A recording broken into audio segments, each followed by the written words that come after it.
So I came across this watch meme a few days ago. It's about like the different phases of watch collecting. I love Rolex. I hate Rolex. But you know what? The closer I looked at it, the more I realized that beyond its tongue-in-cheek nature, there is some truth to it. So it got me thinking, where am I on my watch collecting journey? And more so, where are you? Look, in the end, we're all on our own journeys. But don't make it a lonely journey. Jump on the WatchCrunch app and share your journey with other people who may or may not be in the same phase as you, but trust me, it's much more fun this way.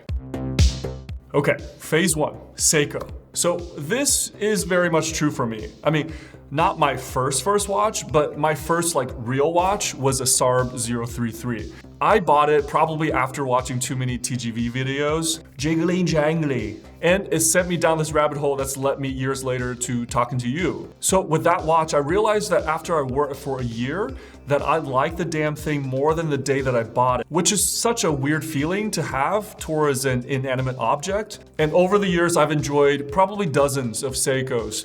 Many of them are still in my collection.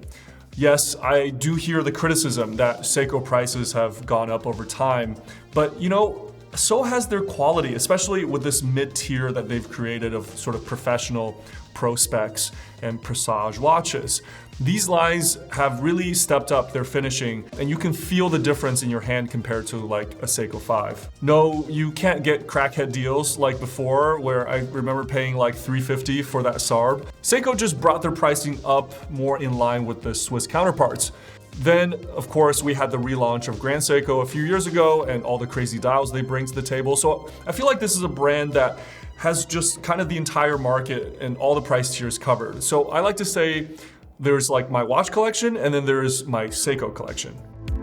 All right, phase two, Tag Heuer and other shitty Swiss. Okay, so this meme must be a little bit old because Tag has been doing some big things lately. I feel like they're reinventing themselves, especially with the new Carrera glass box chronographs, which are just 39mm gems. Tag Heuer is tapping back into their racing roots, and with that, really winning back the hearts of the enthusiast. I mean, this was a company that had the history to go toe-to-toe with the Rolex Daytonas of the world. Those old Carrera chronographs are some of the most beautiful vintage watches I've ever seen. So it's good to see them leveraging that backstory. So I wouldn't say I had like a shitty Swiss phase, but I did have a phase with Oris. What a phase that was. I think I owned every single Diver 65 at some point.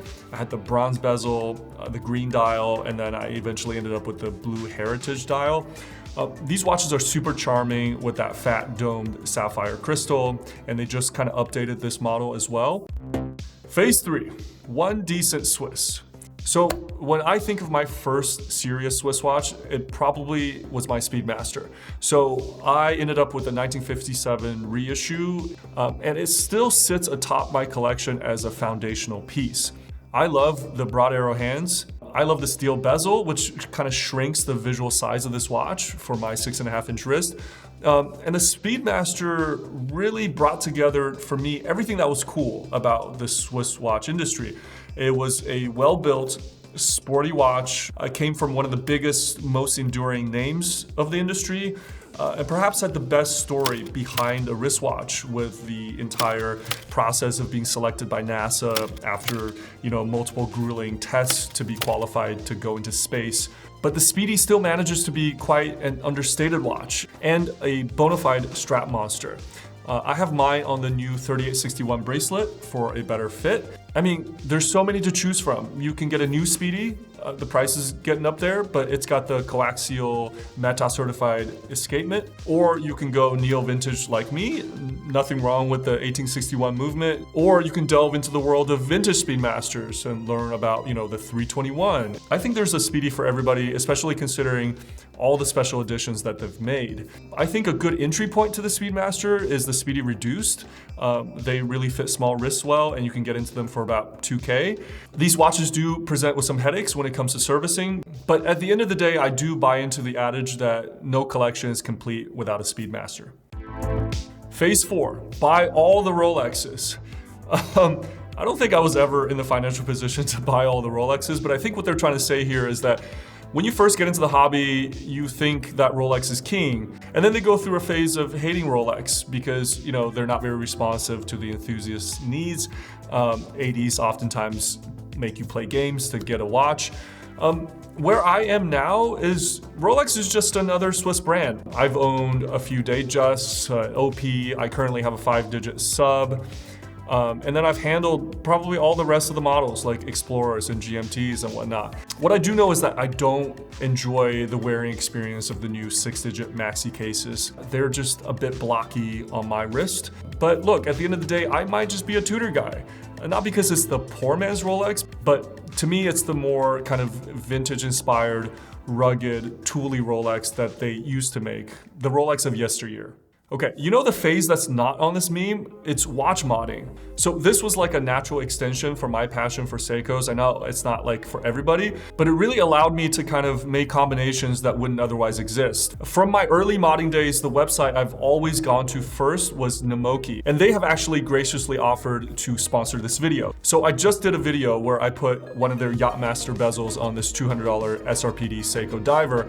It came out amazing. Nemoki also recently launched some new stuff that I'm dying to get my hands on, like this Alpinist build kit or this 70s TV dial with the integrated bracelet. Plus, cracking open a watch and getting hands-on really helped me to develop a deeper appreciation for this hobby of ours. Phase 5, it's vintage, bitch.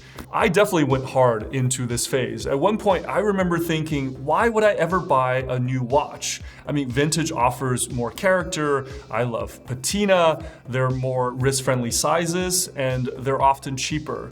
But then I got burned a few times buying vintage, and it changed my mind a little bit. I had watches that had movements that were dead on arrival. I had a watch where I pulled the crown out and the whole stem just came right out of the case. So I've realized that buying vintage is a little bit of a gamble. High risk, high reward. Take this Universal Genève pull router. I got it for a song a few years ago, and it's like 70 years old, definitely the oldest thing that I own. And it's beautiful, has a great story, and keeps good time. I also have a couple of 70s chronographs, the decade that I thought the most beautiful chronographs came out of, and they just went crazy with the colors on the dial. So go vintage at your own peril. You can be successful if you do your research by the seller and if you know a watchmaker. Phase 6, be a smartass. I'm gonna put this together with phase 7, which is self-proclaimed watch expert. I mean, people talk a lot of shit on the internet. I'm never gonna call myself a watch expert. I'm not Nico Leonard.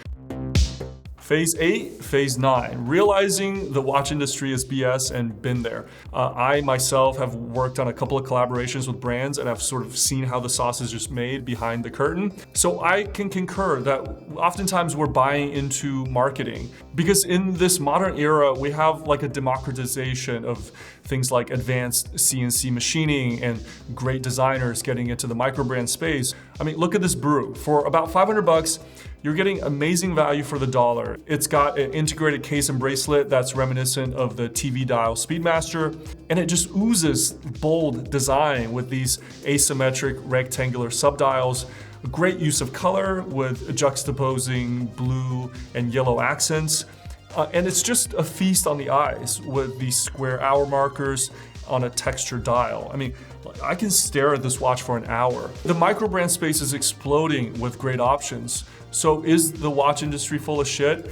No, because we buy into the marketing, right? We love the stories of these century-year-old brands. But if you're more value-oriented, then look into the microbrand space. Your dollar really goes very far here. The last phase, phase 10, the one before death, is settling for the one. So this is the argument for the Grail watch, but as I've said in the past, I don't think the Grail watch exists. And maybe that's what someone would say if they haven't found his Grail, but I have a number of watches like this IWC Spitfire or my Panerai Luminor that I absolutely adore. And before I bought those watches, they were Grails for me. But having them doesn't keep me from loving and lusting after other watches. So I think as long as you have a continued passion for watches, the Gorilla Watch is probably just like the next big watch that you want. So this meme is pretty hilarious, but I think what I've realized is instead of like moving from one phase to another, for me it's about sort of experiencing different phases and taking something from each one with me forward. But what phase are you in? Do you resonate with this meme? Let me know below, and I'll see you in the next one.